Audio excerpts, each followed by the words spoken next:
خليش أطلع فرقين.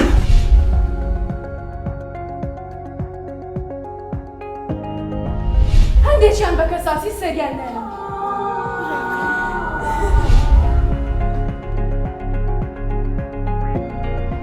دەچینە سەر پشتی دەریا.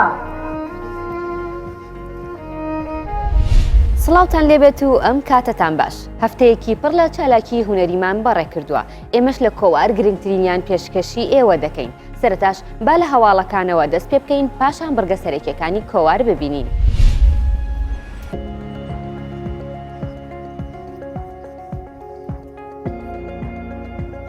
شانۆگەری سێبەری چیا لە شاری هەولێر نمایشکرا. شانۆگەریەکە لە نووسین و دەرهێنانی هیوا سوعادە و لەلایەن سێ خانمی ئەکتەر ڕۆزانا فەرهاد، وێلان سدیق، شەیما فریاد ڕۆڵی دەبینرا. ناوەڕۆکی شانۆگەریەکە باس لە مەینەتی سێ ئافرەت دەکات کە لە سێ ڕووداوی جیادا هەریەکە و ئازیزێکی لەدەستاوە.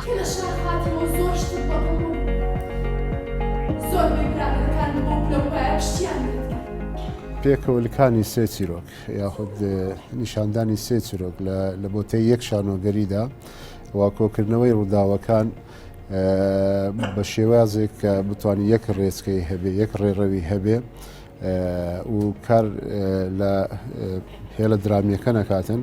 ئەمە کارێکی قورسە، بەڵام ئێمە ئەوە دووەم جارە خۆم لە قەبارێ ئەو کارە دەم کۆمەڵە ڕووداوێک کۆ دەکەمەوە لەسەر یەک هێلی درامی کاری لەسەر دەکەم و دڵنیام کە توانیمێتمان شتێکی باشمان کردبێ و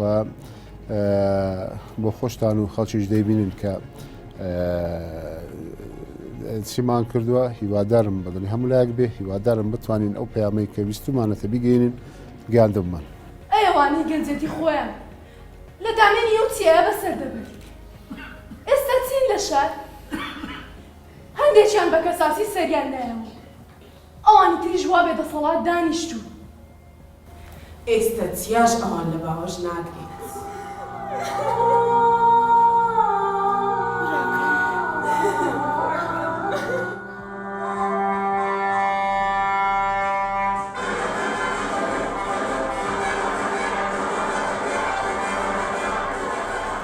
ناگەڕێتەوە ئاوای چاوەڕێی کە سوکاری دەکات. حکوومەت خەریکە تەنگەن فعالەکان دەگەڕێنێتەوە.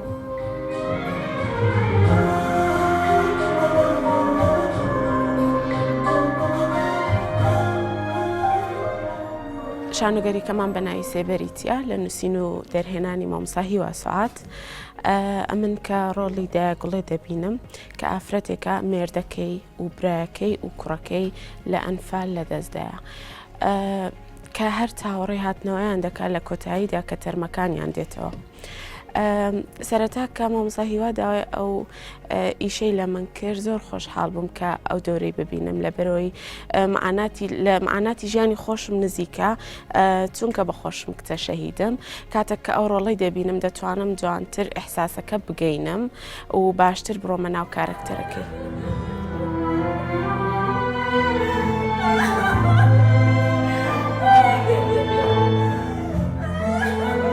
ئەمن بەخۆشم بابم کە شەهیدە هەتا ئێستا چاوەڕێی تەرمەکەی دەکەین کە دیار نییە. لە ڕۆڵەکەشم هەمان شتە کە چاوەڕێی کوڕەکانم برایەکەم مێردەکەم دەکەم. ئازارێکە لۆ من کە تعبیر ناکرێ چۆن باسی بکەم.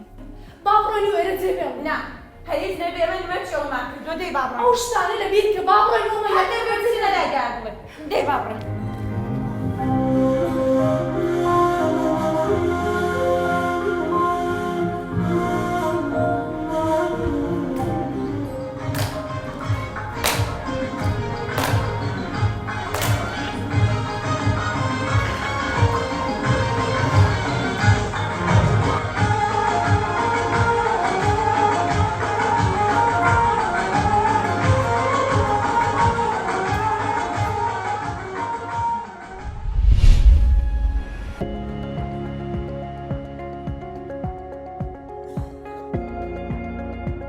لە شاری سلێمانی و لە ڕێوڕەسمێکدا کتێبی بەراییەکانی مادیگەرایی لە فەلسفەی عەرەبی ئیسلامیدا بڵاو کرایەوە و لەلایەن وەرگێڕی کتێبەکە سۆران سێوکانیەوە واژۆی لەسەرکرا. کتێبەکە دەربارەی فەلسەفەی عەرەبیە و لەلایەن حوسێن مەڕوەوە نووسراوە.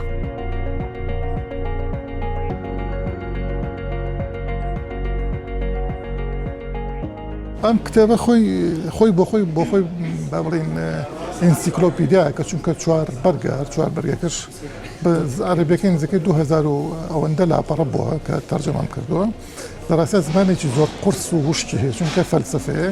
ئەم جاری وایە جوملەیەکی حوسێن مڕۆوە تقریباً 3 دێڕە لە یەک جوملەی کاتێک ئەماکەیتە زۆر کوردی لەڕاستە تووشی هەناسە بڕچێت ئەبی فریا ناکەوێت کە بکەیتە کوردی ئەوە درێژە جوملەکانی.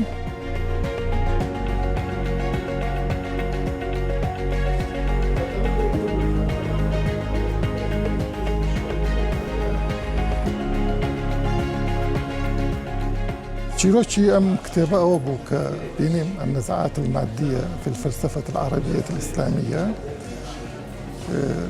بەلامەوە کتێبێکی زۆر سەرنجڕاکێش و زۆر قوڵ و زۆریش ورد و گشتگیر لەسەر فەلسەفەی ئیسلامی قسەی کردبوو. نووسەرەکەشی بە تایبەتی کە لە دوو بواری زۆر گرنگە پسپۆری هەبوو. یەکەم لە منداڵیەوە تاکو گەورە بوون لە حەوزەی علمی لە نەجەف هەموو دیراساتی ئیسلامی خوێندووە لای عولەماکانی نەجەف. دوایی کە گەڕاوەتەوە لوبنان لە لوبنان ئینتیمای کردو بۆ حیزبی شیوعی لەوێش دیسان دیراسەی مارکسیزمی کردووە. بێگومان هەم حەوزەی نەجەف کە بەناوبانە و حەوزەیەکی گرنگە لە زانستە بە تایبەتی لە علم الکەلام کەلامناسی و فەلسەفە زۆر بەقووت و زۆر قوڵن. دومش عادة فكري ماركسيزم فكري شيء برفراوان وقولا.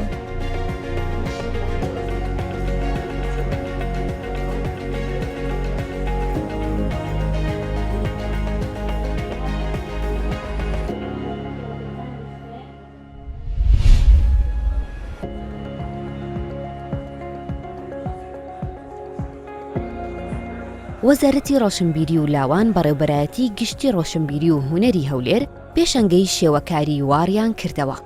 لە پێشەنگەکەدا 8 هونەرمەندی شێوەکار و فۆتۆگرافەر بەشداریان کردبوو. ئاشتی عەدۆ، ئازاد لەشکری، باڵا ئەحمەد، بەهێز نامیق، حەمید جەمال، سەفین حەمید، شەماڵ سەعدوڵڵا و شوکور سەعید. بەکارەکانیان گزارشتیان لە واتای شەڕ و پاشماوەکانی دوای شەڕ کرد.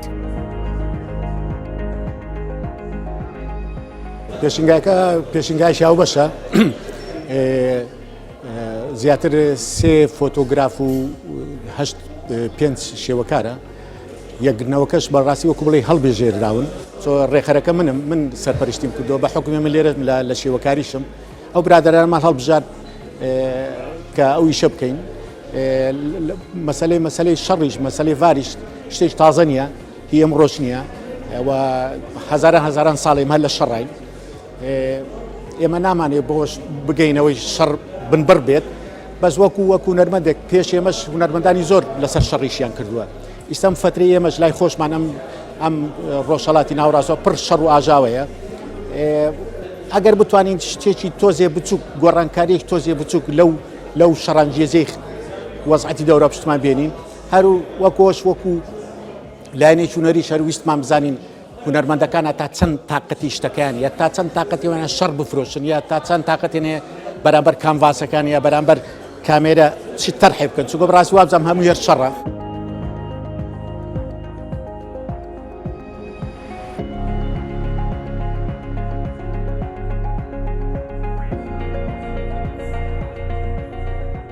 گرنگە ئەو پێشانگایانە یان خود ئەو شوێنانێک چ لە شێوەکاری چ لە فۆتۆگرافی ئەگەر بکرێتەوە بە شێوازی پرۆژەبی بکرێتەوە و خەڵکیش بێ بینێری بی و حتا بەرپرسانیش بۆەوەی ئەو کەم و کوڕیانەی هەیە کە لە پێشانگاکان بەدیار دەخرێت بۆەوەی سوود وەرگری و خەڵکیش بزانی کە چۆن ماڵوێرانی لە شەڕەکان تێیدا کارەسات ڕوویدایە و چۆن کوردستان بتوانین بە هەموو لایەک بپارێزین و چۆن بتوانین ژینگەی کوردستانیش بپارێژین. خەڵکی کوردستان پێویستە بیر لەوە بکاتەوە زیاتر بەشداری پێشانگا و وەکو برێ یعنی ئەو درامایانەی کە لە مەسرحەکان دەکرێ و یعنی بواری شێوەکاری و گرنجیدان بە قوتابخانەکانی شێوەکاری و یاخود هونەرمەندان و ئەوانە بۆ ئەوەی کە کللتورێکی باش لە کوردستان بگونجێت کە لە هەر وڵاتێک کللتور و هونەرت بەقووەت بوو یاخود بەهێز بوو ئەو وڵاتە جێی دەست نیشانکردنە بۆ ئەوەی وڵاتێکی پێشکەوتووە.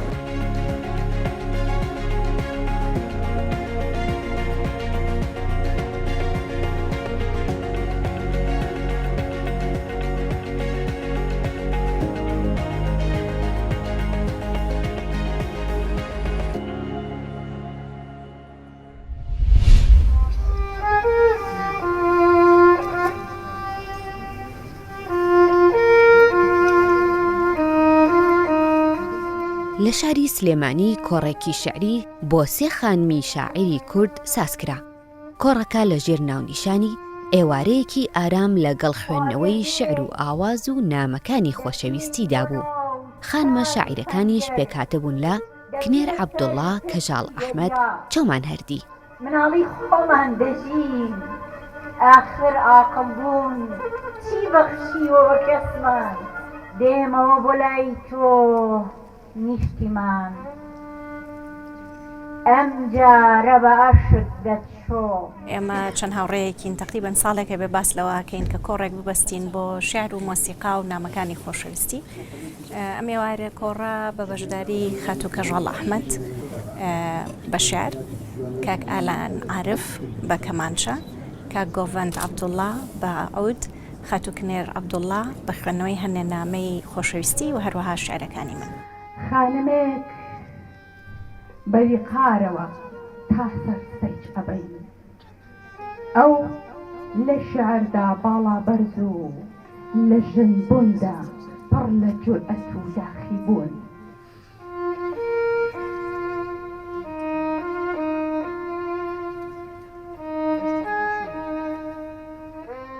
هەستەکەم زۆر جار بە بۆنێەوەی کێشە زۆرە لە کۆمەڵگای ئێمە، زۆر جار زۆر شتە باشەکان زۆر ونە بن، تەنانەت ئەبنە شوێنێکی قەدەغا و نادیار. بۆ ئێمە زۆر گرنگ بوو کە خۆشەویستی شوێنی خۆی هەبێت لە کۆمەڵگایە، بە ساتێک ساحەت بکەین لەو هەموو شەڕ و جەنگ و هەرایی کە هەیە بیر لە خۆشەویستی بکەینەوە. تیڤیەکان پڕ بوون لە کچی سیلیکۆن، باخی گشتی لە گوڵی نایلۆن، بەڵام من دەمەوێت خۆم ژنۆی خۆڵاویم بسڕم، خۆم لە کەوتن هەڵ بچمەوە، بەخواستی خۆم بەدوا دێم. ئەیوب عەزیزی شاعر خەڵکی سەی سادقە و توانیوێتی هەستەکانی لە ڕێگەی وشەسازی ناو شعرەکانەوە بگەێنێت. ئەو لە تەمەنی 9 ساڵیەوە خولیای شعر لە لای دروست بووە و زۆر لە هۆنراوەکانی کراونەتە گۆرانی، بوونەتە هەوێنی کاری زۆربەی هونەرمەندە.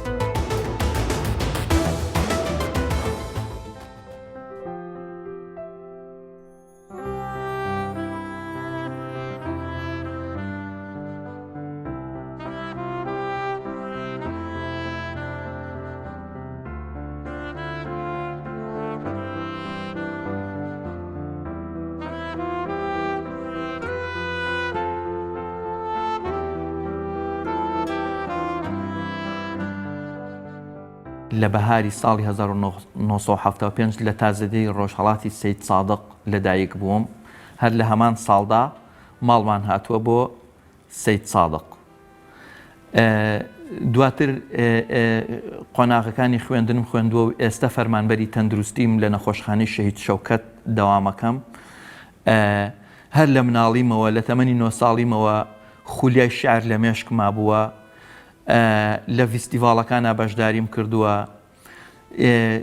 هیوایەتم کتێب بووە بۆ کتێب کڕین. لێرەوە چووم بۆ هەولێر، زۆر جار لێرەوە چووم بۆ سلێمانی. دوای ئەوە سوپاس بۆ خوا هۆنراوەکانم تا ڕادەیەکی زۆر باش چوونەتە ناو ڕۆحی جەماوەرەوە. لە هۆنراوەکانم کراوە بە گۆرانی، لە هۆنراوەکانم لەلایەن شێوەکارە زێدە ئازیزەکانەوە لەلایەن نیگار کێشەکانی سەید سادقەوە لەسەر دیواری ڕاگری شار نەخشێنراوە. لە زۆربەی دائیرەکانی سەید سادقا هۆنراوەکانم گیراونەتە چوارچێوە و شوشە و هەڵواسراون. یەکەمین شعری من کە نووسی بێتم و یعنی بەعمەل ئەوە بێت ئێستا بخوێنرێتەوە و ئیشی لەسەر بکرێ، هۆنراوەی نوێتر کۆهۆنراوەی نوێبوونەوەیشی پێ ئەوترێت ئەوە لەگەڵ هەندێ هاوڕێمە ئەچوین بۆ گوندی بێسانسور بۆ مەلا لەوێ نووسیم کاغەزم دەست نەکەوت کە بینووسم لەسەر دوو پاکەتی جگەرە ئەو شعرم نووسی.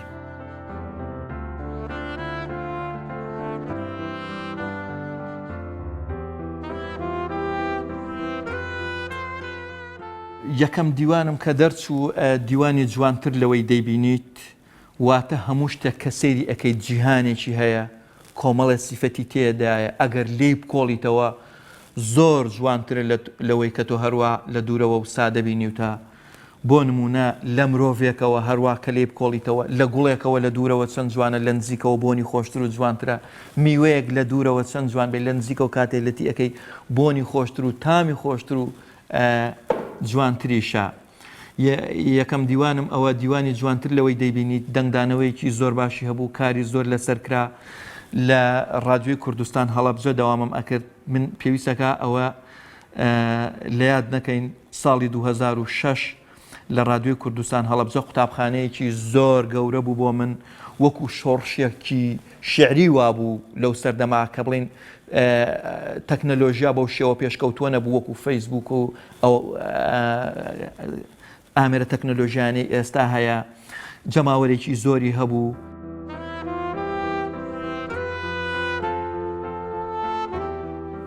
خەندەلا مەبە لە پێناوی خەم خەندەلا مەبە لە پێناوی خەم تۆ چیایەکی هەڵت گرتووە تەم کە بە باران باوشتی ببڕێ نور بۆیە جوانە تاریکی دەبڕێ ئەگەر ژین کۆسپی خستە سەرەڕێت بە هیوا و ئامان سەرە و لێژ دەبێت بە هونەری جوان شیلەی تێکۆشا کامبرین قوڵە زوو ساڕێژ دەبێت.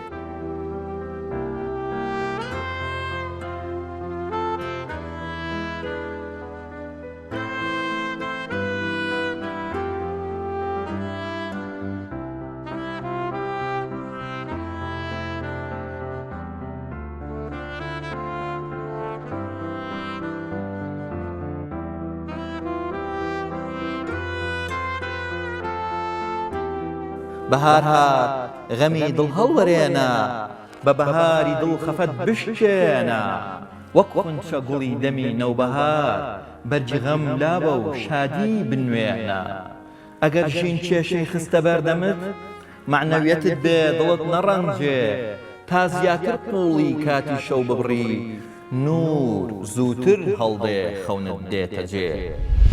گروپێکی شانۆیی کورد لە ئەستەمبوڵەوە دەگەنە بەرلین و چەند بەرهەمێکی شانۆیی نمایش دەکەن.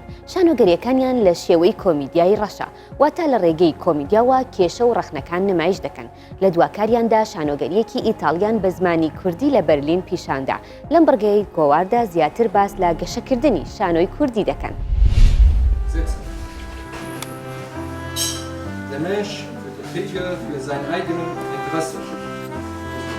Gegen andere Menschen. So haben wir uns entschlossen, die Menschen aufgrund dieser Taten, aufgrund all dem Krieg und dem Leid. شانوک دەست پێکە سەر ئافرینە چێکرد ئێدۆمە کەرنەڤالێکش بۆ خەڵکێمە لە شەحبایە چێکرد مە پەرەنکم کردن و ڕێکرد خەڵکێمە و دەرێرە و ئەڤژی شانوەمای دێ ئەم سەر وڵاتە بشکل عامدان دەکەن. Gott, hörst du mich? Gott?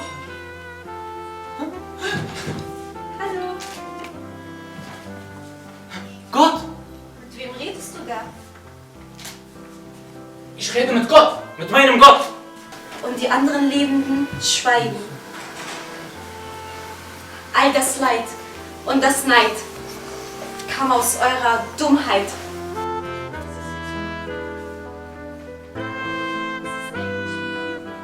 شانوە مەژی لەسەر نەخاشن دجیانێدا نەخاشین دجیانێدا داخەوە وەکەون زانن نەخاشن پەرا هەنە نەخاشن سیاسەتێ هەنە نەخاشن دیانەتێ هەنە و شانوە مەژی سەر وی تشتی داخەوە و تەسیراوێ لەسەر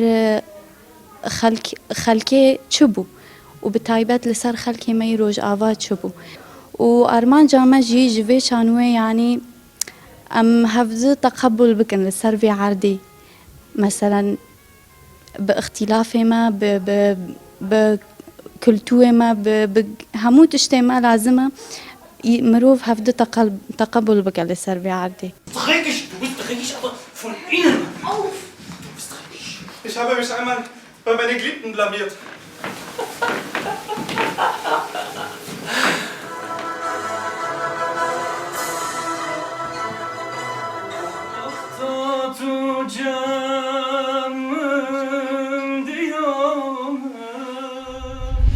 لە دوابەرگەدا هونەرمەندێکی میوزیکشن لە شاری دهۆکەوە میوانی ئێمە دەبێت. میوان ئەمین ئامێری قانونی بە هاوڕێی خۆی هەڵبژاردو و لە چالاکی قوتابخانەکانەوە خۆی فێری ژەنینی میوزیک کردووە. پاشان بە شێوەیەکی ئەکادیمی ڕێگەی هونەری گرتووەتە بەر. جگە لەوەش ئاوازدانەرە و کاری دابشکردنی میوزیکیشی کردووە.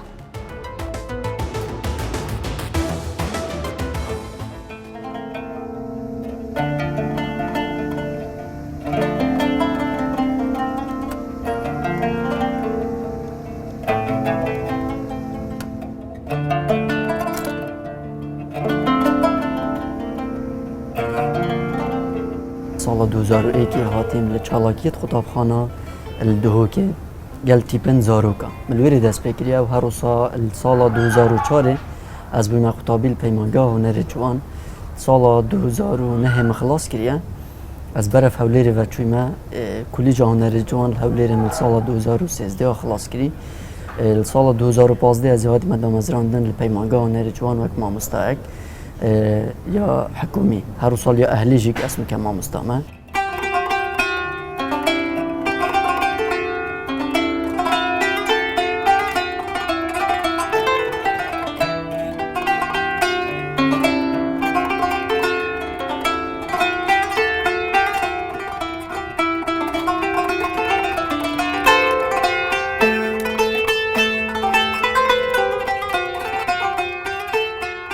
و کاری من نکرد بری نکجدا مسافر بو چندین ولاتا کرینه یک جهان جوانا کوریا جوانا روسیا یونان گلک ان راستی از نشیم هم یا بیجم اول بون که مکار تونری تدا کرینه و ویستاوالا دا بجدار بوینه بناو کردستانه وکو موزیکا کردی نشا جهان بدیم بود جهان دیار که این هر روزا اوجی موزیکا ما کردیه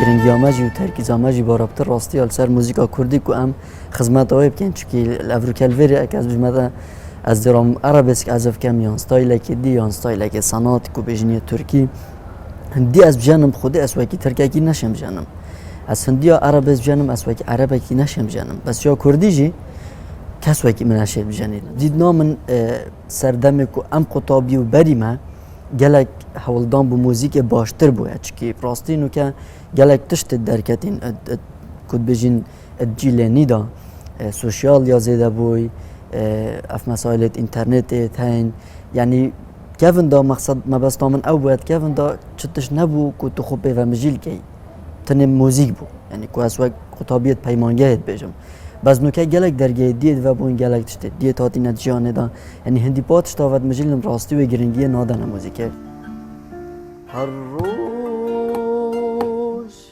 زیده دبی اجینام متنازی از دین دبم چپای نینم بیجم هم بریتا توی گرا کنیان